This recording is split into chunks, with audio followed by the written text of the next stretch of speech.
morning, all of you. My name is Yashmit, class 6. Hindi Vasant activity lesson first. वह चिड़िया जो।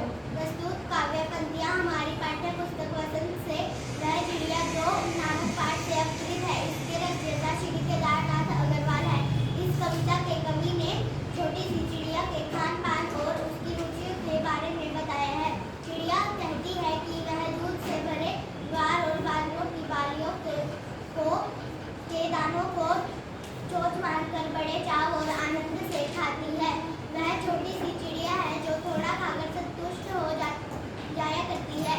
वह नीले पंखों वाली है और उसे अनाज बहुत प्यारा लगता है।